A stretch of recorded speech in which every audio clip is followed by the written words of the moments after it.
برسات کے دنوں میں اس ندی کا پانی بہت تیز بہتا تھا اور میں اپنی سہیلیوں کے ساتھ اس میں نہایا کرتی تھی۔ بارش میں ہم آم توڑ کر کھایا کرتی، شہد کی طرح میٹھے آم۔ باغ سے پرے ایک خوبصورت جھیل تھی، ہم پانی میں کود کر آنکھ مچولی کھیلتی اور کمل کے پھول توڑ کر ایک دوسرے پر پھینکتی۔ ناہید، میں تمہیں وہاں ضرور لے چلوں گی۔ ناہید نے جواب دیا، خدا ہمیں فتح دے، ممکن ہے کہ سندھ کے بعد ہماری افواج تمہارے شہر کا رخ کریں۔ زہرا نے کہا، خدا وہ دن جلد لائے اور میں اپنے ہاتھوں سے اس قلعہ پر اسلام کا پرچم لہراؤں۔ ناہید، میں حیران ہوں کہ میرے خیالات میں اتنا بڑا تغیر کیوں کر آ گیا۔ مجھے اچھوتوں سے سخت نفرت تھی۔ ایک دن میں اپنی سہیلیوں کے ساتھ جھیل پر گئی، وہاں ایک اچھوت لڑکا نہا رہا تھا۔ ہم نے اسے پتھر مار مار کر بے ہوش کر دیا اور ایک دن ایک نیچ ذات مسافر ہمارے باغ کے پاس سے گزرا۔ اس نے نیچے گرے ہوئے چند آم اٹھائے اور ہمارے نوکروں نے اسے 8 پیر تک ایک درخت کے ساتھ باندھے رکھا۔ میں کئی دفعہ وہاں سے گزری اور تم حیران ہوگی کہ اسے بھوکا اور پیاسا دیکھ کر مجھے ذرا بھی رحم نہ آیا۔ اب اگر میں وہاں گئی تو آس پاس کی بستیوں کے تمام اچھوتوں کو دعوت دوں گی کہ آؤ ہمارے باغ کے آم کھاؤ اور ہمارے کنویں کا ٹھنڈا اور میٹھا پانی پیو۔ ان کی سب سے بڑی حسرت ہمارے مندروں میں آ کر دیوتاؤں کی پوجا کرنی ہوتی تھی، اور میں انہیں یہ پیغام دوں گی کہ مسلمان اس ملک میں وہ عبادت گاہیں تعمیر کرنے کے لیے آئے ہیں جن میں ایک اچھوت براہمن کے ساتھ بلکہ اس سے بھی آگے کھڑا ہو سکتا ہے۔ ناہید نے کہا، خدا تمہاری خواہش پوری کرے۔ قلعے کو تمام فوج کی ضرورت کے لیے تنگ دے کر محمد بن قاسم نے قلعے سے باہر خیمے نصب کروا دیے۔ اپنی فوج کے زخمیوں کی طرح اس نے بھیم سنگھ کے فوج کے سپاہیوں کو بھی خیموں میں جگہ دی اور اپنی فوج کے طبیبوں اور جراحوں کو حکم دیا کہ دشمن کی فوج کے زخمیوں کے علاج میں کوئی کوتاہی نہ کریں۔ محمد بن قاسم خود بھی علم جراحی اور طبابت میں خاصی دسترس رکھتا تھا۔ وہ صبح شام زخمیوں کے خیموں میں چکر لگاتا اور فردن فردن سب کا حال پوچھتا اور انہیں تسلی دیتا۔ دشمن کے زخمیوں سے تبادلہ خیالات کے لیے وہ سعد کو اپنا ترجمان بنا کر ساتھ لیے پھرتا۔ انہیں ملول و مغموم دیکھ کر وہ کہتا، تم بہت جلد اچھے ہو جاؤ گے۔ یہ مت سمجھو کہ تم ہماری قید میں ہو، تندرست ہونے کے بعد تم جہاں چاہو جا سکتے ہو۔ وہ اس کی طرف احسان مندانہ نگاہوں سے دیکھتے ہوئے کہتے، بھگوان کے لیے آپ ہمیں شرمسار نہ کریں، ہمیں آپ کو اس قدر تکلیف دینے کا حق نہیں، آپ آرام کریں۔ وہ جواب دیتا، نہیں، یہ میرا فرض ہے۔ بھیم سنگھ کے ساتھ محمد بن قاسم کو گہری دلچسپی تھی۔ وہ دونوں وقت خود اس کے زخم دیکھتا اور اپنے ہاتھوں سے مرہم پٹی کرتا۔ ناصر الدین اور زبیر ہر طریقے سے اس کی دلجوئی کرتے۔ بھیم سنگھ نے ابتدا میں یہ سمجھا کہ یہ سلوک اس کے ساتھیوں کو ورگلانے کے لیے مسلمانوں کی ایک چال ہے، لیکن 3-4 دن کے بعد وہ محسوس کرنے لگا کہ یہ تصنع اور بناوٹ نہیں، بلکہ محمد بن قاسم اور اس کے ساتھی فطرتاً عام انسانوں سے مختلف ہیں۔ اس کے زخم زیادہ خطرناک نہ تھے، لیکن بہت سا خون بہہ جانے کی وجہ سے اس کے جسم میں نقاہت آ چکی تھی۔ محمد بن قاسم کے علاج اور زبیر اور ناصر الدین کی تیمارداری کی بدولت وہ چوتھے دن چلنے پھرنے کے قابل ہو گیا۔ 5ویں دن حسب معمول نماز عشاء کے بعد محمد بن قاسم سعد کے ساتھ زخمیوں کے خیموں کا چکر لگاتے ہوئے بھیم سنگھ کے خیمے میں داخل ہوا۔ وہ اپنے بستر پر لیٹا خواب کی حالت میں بڑبڑا رہا تھا، نہیں نہیں، مجھے دوبارہ اس کے مقابلے میں نہ بھیجیے، وہ انسان نہیں، دیوتا ہے۔ آپ قیدیوں کو چھوڑ دیجئے، وہ آپ کی خطا معاف کر دے گا۔ نہیں نہیں، میں نہیں جاؤں گا۔ راجہ کے پاپ کی سزا پرجا کو کیوں ملے؟ مجھے موت کا ڈر نہیں، لیکن میری جان لے کر تم آنے والی مصیبت کو نہیں ٹال سکتے۔ ظالم، بزدل، اف، بھگوان۔ بھیم سنگھ نے کپ کپا کر آنکھیں کھول دیں اور حیرت زدہ ہو کر سعد اور محمد بن قاسم کی طرف دیکھنے لگا۔ محمد بن قاسم نے کہا، معلوم ہوتا ہے کہ تم کوئی بھیانک خواب دیکھ رہے تھے۔ بھیم سنگھ سوچ میں پڑ گیا۔ اس کی پیشانی پر پسینے کے قطرے یہ ظاہر کرتے تھے کہ خواب کی حالت میں وہ سخت ذہنی کشمکش میں مبتلا تھا۔ محمد بن قاسم نے آگے بڑھ کر اس کی نبض پر ہاتھ رکھتے ہوئے کہا، تمہاری طبیعت بالکل ٹھیک ہے، زخم میں تکلیف تو نہیں؟ اس نے اپنے ہونٹوں پر مغموم مسکراہٹ لاتے ہوئے جواب دیا، نہیں۔ محمد بن قاسم نے کہا، میری فوج کل صبح یہاں سے کوچ کرنے والی ہے۔ مجھے افسوس ہے کہ بعض مصلحتیں مجھے یہاں زیادہ دیر قیام کرنے کی اجازت نہیں دیتی، ورنہ میں چند دن اور تمہاری تیمارداری کرتا۔ بہر صورت میں 500 سپاہی قلعے میں چھوڑ کر جا رہا ہوں، وہ تم لوگوں کا خیال رکھیں گے۔ تمہاری فوج کے جو زخمی تندرست ہو چکے ہیں انہیں کل اپنے گھروں کو جانے کی اجازت ہوگی۔ تم جب تک گھوڑے کی سواری کے قابل نہیں ہوتے یہیں ٹھہرو۔ بھیم سنگھ نے کہا، آپ کا مطلب ہے کہ آپ تمام قیدیوں کو رہا کر دیں گے؟ محمد بن قاسم نے جواب دیا، ہمارا مقصد لوگوں کو قیدی بنانا نہیں، بلکہ ہم انہیں ایک ظالم حکومت سے نجات دلا کر ایک ایسے نظام سے آشنا کرنا چاہتے ہیں جس کا بنیادی اصول مساوات ہے۔ آپ کے سپاہی ہمیں غیر ملکی حملہ آور سمجھ کر ہمارے مقابلے میں آئے تھے، لیکن انہیں یہ معلوم نہ تھا کہ ہماری جنگ وطن کے نام پر نہیں، قوم کے نام پر نہیں، ہم سندھ پر عرب کی برتری نہیں چاہتے۔ ہم روئے زمین کے تمام انسانوں کی بہتری کے لیے ایک عالمگیر انقلاب چاہتے ہیں، ایک انقلاب جو مظلوم کا سر اونچا رکھنے کے لیے ظالم کی لاٹھی چھین لینا چاہتا ہے۔ ہماری جنگ راجوں اور مہاراجوں کی جنگ نہیں، انسانوں اور بادشاہوں کی جنگ ہے۔ ہمارا مقصد یہ نہیں کہ ہم سندھ کے راجا کا تاج اتار کر اپنے سر پر رکھ لیں، ہم یہ ثابت کرنا چاہتے ہیں کہ کوئی شخص تاج و تخت کا مالک ہو کر دنیا پر اپنا قانون نافذ کرنے کا حق نہیں رکھتا۔ تاج و تخت خود گر انسانوں کے تراشے ہوئے بت ہیں، اور وہ قانون جو صرف ان بتوں کی عظمت کو برقرار رکھنے کے لیے بنایا گیا ہو، انسان کو ہمیشہ دو جماعتوں میں تقسیم کرتا ہے، ایک ظالم، دوسری مظلوم۔ تم ان جماعتوں کے لیے راجا اور پرجا کے الفاظ استعمال کرتے ہو۔ سندھ کے راجا نے ہمارے جہاز لوٹ کر عورتوں اور بچوں کو اس لیے قیدی بنایا کہ وہ تاج و تخت کا مالک ہوتے ہوئے ہر انسان پر ظلم کرنا اپنا حق سمجھتا ہے، اور اب وہ ہمارا مقابلہ اس لیے کرے گا کہ اسے ظلم کی تلوار چھن جانے کا خطرہ ہے، اور یہ سپاہی ہمارے مقابلے میں اس لیے آئے ہیں کہ انہیں ظلم کی اعانت کا معاوضہ ملتا ہے۔ ان بیچاروں سے وہی کام لیا گیا ہے جو انسان سواری کے لیے جانوروں سے لیتے ہیں۔ یہ مجبور تھے، ایک استبدادی نظام کی وجہ سے ان کے لیے زندگی کی راہیں تنگ تھیں، اور یہ معمولی معاوضہ لے کر ظلم کی اعانت کے لیے اپنی جانیں تک بیچ ڈالنے کے لیے تیار تھے۔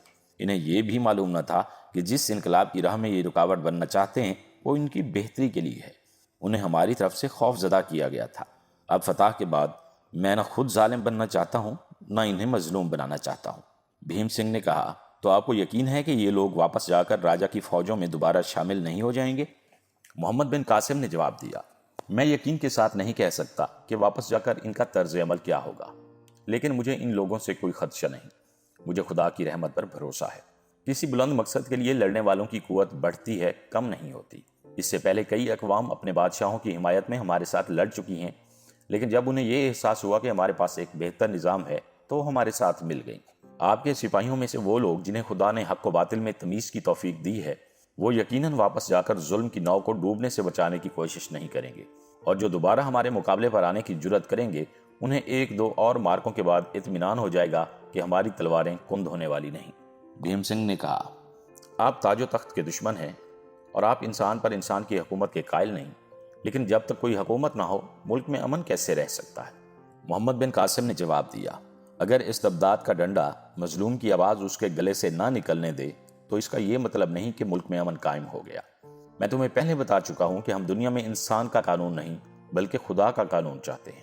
بھیم سنگھ نے جواب دیا، قانون خواہ کوئی ہو، اسے نافذ کرنے والا بہرحال کوئی انسان ہوگا، اور وہ راجا اور بادشاہ نہ بھی کہلائے تو بھی وہ حکمران ضرور ہوگا، اور جب تک دنیا میں سرکش لوگ موجود ہیں ایسے قانون کی حفاظت طاقت کے ڈنڈے کے بغیر ممکن نہیں۔ محمد بن قاسم نے کہا، یہ درست ہے، لیکن اس قانون کا پہلا مطالبہ یہ ہے کہ اسے نافذ کرنے والی جماعت صالحین کی جماعت ہو۔ جب تک ہم صالحین کی جماعت سے تعلق رکھیں گے خدا اپنے قانون کی حفاظت کا کام ہم سے لے گا۔ کل اگر تمہارے ملک سے کوئی قوم صالحین کی جماعت بن جائے تو اس قانون کے نفاذ کی ذمہ داری وہ سنبھال لے گی، لیکن طاقت کا ڈنڈا اسے اپنے اقتدار کی حفاظت کے لیے نہیں بلکہ اس قانون کی حفاظت کے لیے استعمال کرنے کی اجازت ہوگی۔ مسلمانوں کے امیر اور دوسری اقوام کے بادشاہوں میں یہ فرق ہے کہ وہ طاقت کا ڈنڈا ظالم کے خلاف مظلوم کی اعانت کے لیے کام میں لاتے ہیں، اور بادشاہ اسے فقط اپنے دائمی تسلط کے لیے استعمال کرتے ہیں۔ بھیم سنگھ نے کچھ دیر سوچنے کے بعد سوال کیا، تو کیا مجھے بھی ان لوگوں کے ساتھ واپس جانے کی اجازت ہوگی؟ میں شاید پہلے بھی کہہ چکا ہوں کہ تم تندرست ہونے کے بعد جب چاہو جا سکتے ہو۔ بھیم سنگھ نے کہا، میں سفر کے قابل ہوں، اگر آپ اجازت دیں تو کل ہی روانہ ہو جاؤں۔ ابھی تمہارے زخم ٹھیک نہیں ہوئے، لیکن اگر تم کل ہی جانا چاہو تو میں تمہیں نہیں روکوں گا۔ بھیم سنگھ پھر تھوڑی دیر سوچنے کے بعد بولا، لیکن آپ کو شاید معلوم نہ ہو، میں سندھ کے سیناپتی کا لڑکا ہوں اور میرا واپس جا کر فوج کے ساتھ شامل ہو جانا آپ کے لیے خطرناک ہو سکتا ہے۔ اس لیے اگر آپ مجھے چھوڑنے سے پہلے مجھ سے یہ وعدہ لینا چاہتے ہیں کہ میں دوبارہ آپ کے مقابلے پر نہ آؤں تو میں اس شرط پر جانے کے لیے تیار نہیں۔ میں نے تم کو ایسا وعدہ کرنے کے لیے نہیں کہا۔ ہاں، میں تم سے فقط ایک بات کہوں گا، تم راجہ طاہر کو میرا یہ پیغام پہنچا دو کہ اب ارور ہم سے زیادہ دور نہیں۔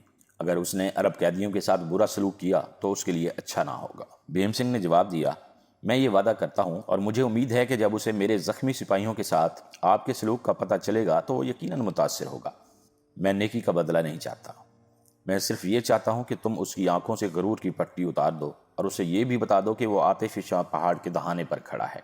اس گفتگو کے دوران میں نے شاید کوئی تلخ بات کہہ دی ہو، اگر تمہیں کسی بات سے رنج پہنچا ہو تو مجھے ایک انسان سمجھ کر درگزر کرنا۔ محمد بن قاسم یہ کہہ کر خیمے سے باہر نکل آیا۔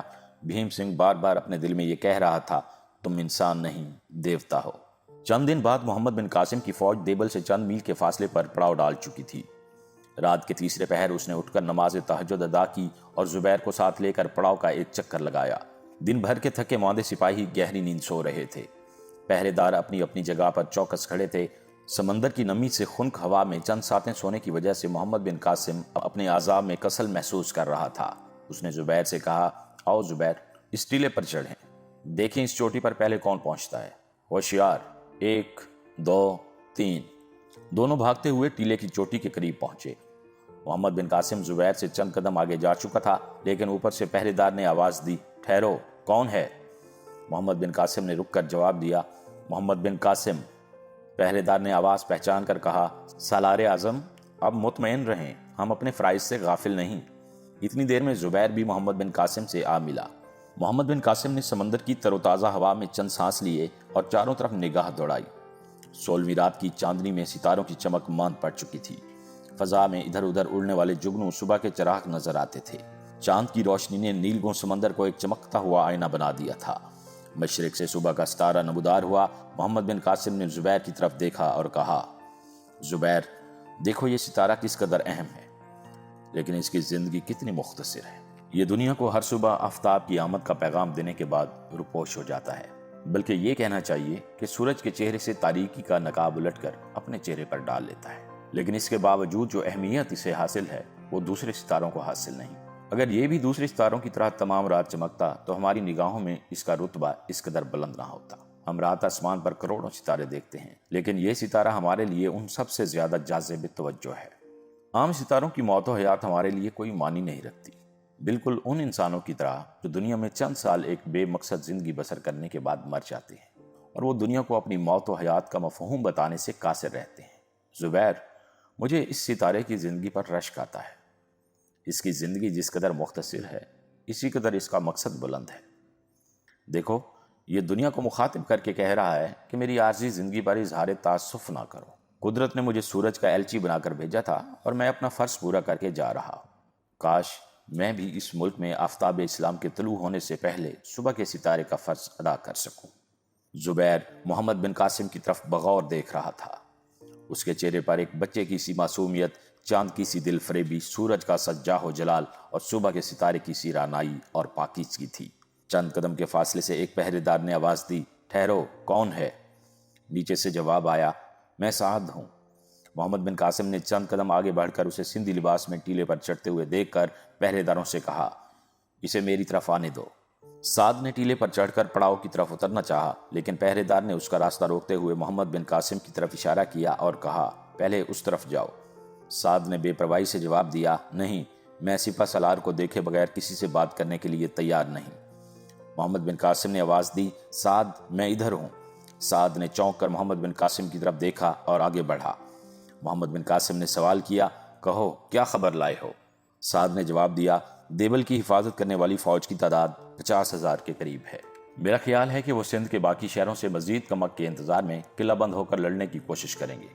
محمد بن قاسم نے کہا، کیا یہ ممکن ہے کہ اگر ہم اس جگہ 2-3 دن قیام کریں تو وہ شہر سے پیش قدمی کر کے ہم پر حملہ کر دیں؟ سعد نے جواب دیا، اس بات کے کوئی آثار نہیں۔ وہ لسبیلا کا پہاڑی قلعہ فتح ہو جانے کے بعد ناہموار زمین پر لڑنا اپنے لیے مفید خیال نہیں کرتے۔ محمد بن قاسم نے کہا، تو ہمیں کسی تاخیر کے بغیر پیش قدمی کر دینی چاہیے۔